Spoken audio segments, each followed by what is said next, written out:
cinnamon rolls, breakfast pastries, that kind of thing. Coffee cakes. The Danish is going to be a roll-in dough. It's going to be a separate lab.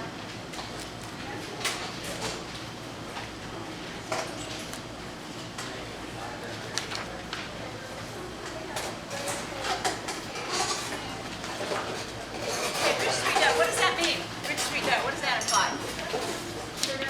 Yeah.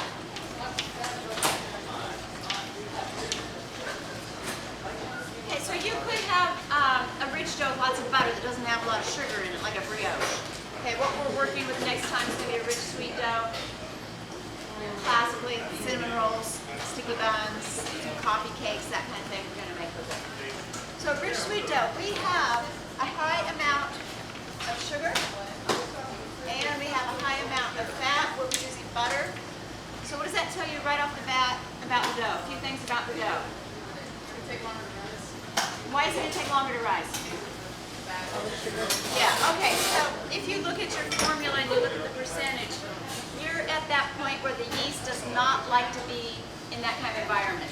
A lot of sugar in there, a lot of fat in there. Yeast just doesn't do that well in that kind of environment.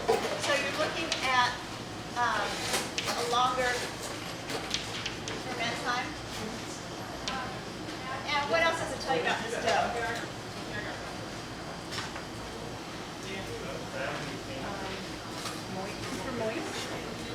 Lower baking. Okay, lower baking temp. That's good. Why the lower baking temp? Yeah, you got browners. These are major browning ingredients. What else about this dough? It's going to taste good. What else? Spongy. Okay. Maybe we have a longer shelf life.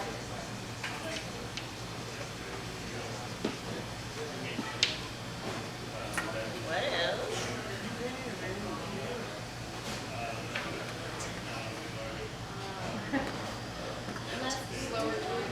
Less gluten development. Why? Those are tenderizers. They're major tenderizers. They're also browners. So they do a lot of different things, right? Okay, so you're going to have less gluten. So think about mixing. What is one of the goals of mixing yeast breads? To develop gluten. So far we've been mixing maybe 8, 9, 10, 11 minutes, right? Right off the bat, mixing is going to be less with the rich sweet doughs. So you're not trying to develop a lot of gluten, and you have interference from the sugar and fat, so you're really not going to be able to develop a lot of gluten. So there's no point in mixing for 12 minutes. That's not your goal, is a lot of gluten development. So our mixing time is going to be shorter. So if you look at formulas for rich sweet doughs, you might see anywhere from, where's our mixing? Less gluten, and have less mixing. 4, 5, 6 minutes, somewhere in there. So it's going to be brief. We are trying to make a tender product out of this. We're making cinnamon rolls. You don't want those to be really chewy like French bread. We're going to make coffee rings and all kinds of fun stuff. So shorter mixing time. We're going to use a different mixing method. And that is called the modified straight dough method. But we can throw a twist in here. So I just want to go over first is the modified straight dough method. So this is your third mixing method for yeast doughs. So at this point, if I said to you, tell me straight dough method in 2 sentences or less, you ought to be able to just whip that out the top of your head. If you can't whip that out of the top of your head right now, you need to come back next week and whip that out of the top of your head. You need to know that. Sponge method. I said, tell me in 2 sentences how to make the sponge method. You ought to be able to just whip that out. You shouldn't have to stop and think. So you need to know those 2 down cold. Here's your third one. Modified straight dough method.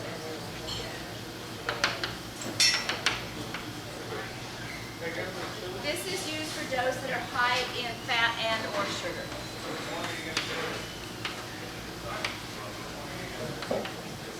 And while we're baking, don't lose sight of your doughs in there. If somebody needs to get up and check your bread, you know, always check at the closer end, not the farther end of your times.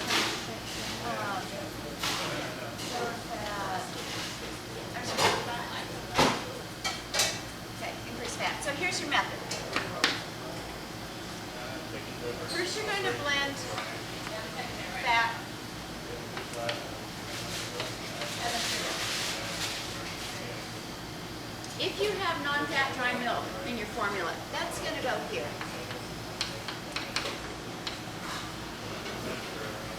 Then your next step. You're going to add eggs. Is this starting to look like anything that you're familiar with? Okay, so hopefully, your brain's going, I'm kind of familiar with that. I can do that. Okay? So what do you know about the fat in the creaming method? Pliable room temp.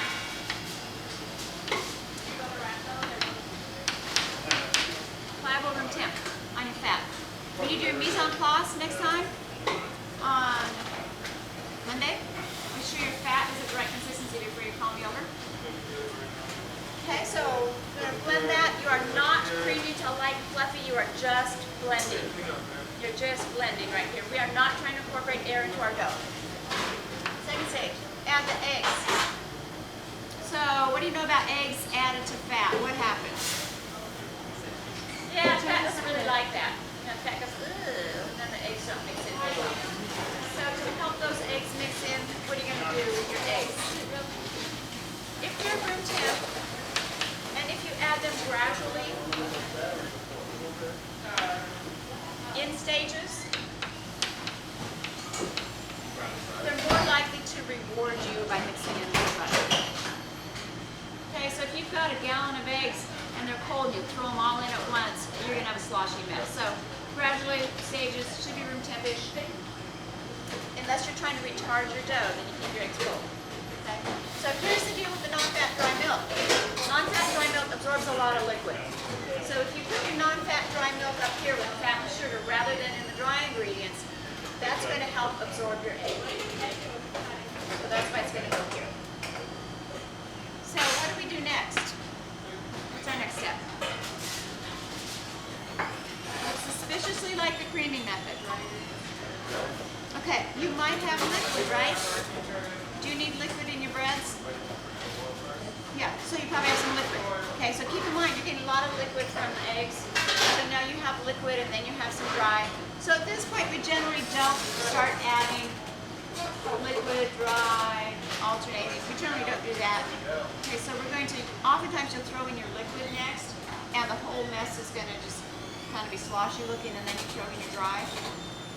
So if you have, so I'm going to put liquid here. So if you have instant yeast, where does that go? Dry. Your instant yeast is going to be down here. If you have liquid yeast, fresh yeast, it's going to go here because you have to dissolve your fresh yeast in the water. If we have fresh yeast, that's going to be our first choice on this. I want you to get used to using the fresh yeast. We'll do the next couple of formulas are going to have fresh yeast in them if we have it. So the liquid would go in, and that might be the yeast, fresh. The flour, your dry wheat flour, and that might be the instant yeast. And if you're incorporating the sponge method into this, where is the sponge going to go? Liquid.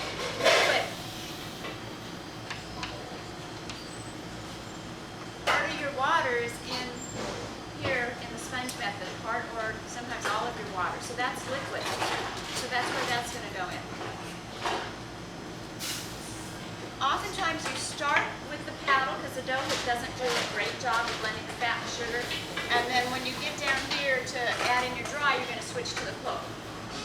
This is where you start your timing. Once you get all your ingredients in, that's where you start your timing for your 4, 5, 6 minutes, whatever your formula says, rather than timing from the top here. The dough that we're going to make is going to be, actually I'm going to stop this while I'm going to say. Yeah. Do we ever use the We don't have it here. Yeah. I really like that. This kind of dough. Yeah, yeah. If we had it here, we would use it. It's special order. We get it as a piece, not as an individual packet. So then 10 years later, we still have this piece hanging around. It's specifically designed for our high school environment. It works really well.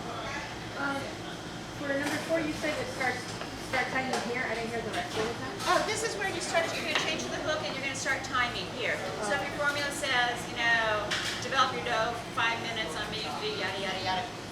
This is where you start your timing, not when you start blending your fat and sugar. Okay, post-treatment on that bread. Are we going to do anything to it? Okay.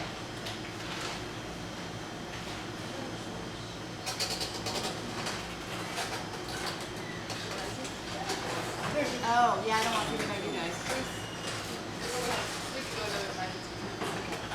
We'll leave it in there.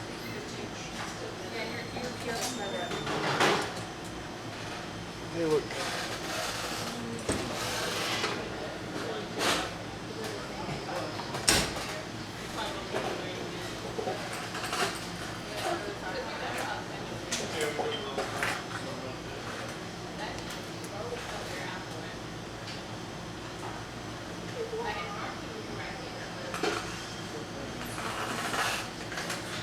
Catherine, what's your temp? 180 something? Oh, okay. That's done.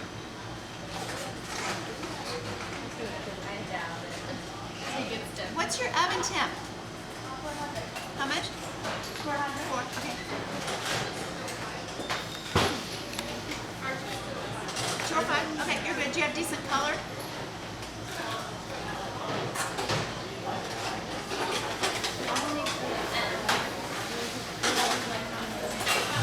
Oh, that's beautiful. Yeah, look at that.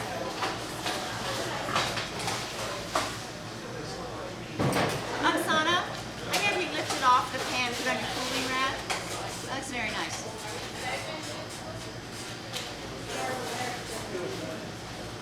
Where are we? Okay. Guys, I need to mention something about add-ins like hunks of olive and cranberry and all that. You want to be careful that you don't hit a hunk of something that gives you a false temperature reading. Chocolate chip, something like that.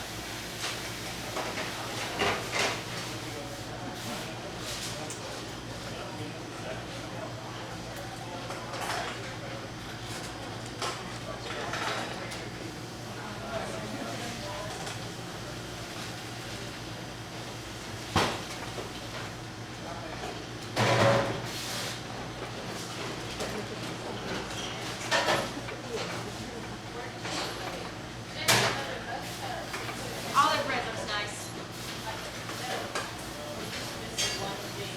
Olive? Oh, I have a quick question. So, when you're mixing bread, you know there's many different types of flour. So when you have 100% whole wheat pastry flour, that would be for this kind of stuff, or would it be for? No. You want, if you can get 100% whole wheat bread flour, that's what you want. If you can get all-purpose, you can buy all-purpose whole wheat flour in the grocery store. That's not a problem to find. 100% whole wheat, you know, pastry flour is the one that you have to hunt down. You would not use pastry flour in bread. You would use that in muffins and cookies and that kind of thing. Oh, okay. It's the third one down on your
Yeah, no, Please, I hope it's a hunk of salmon back there. It's probably one of those stray cats that's around campus.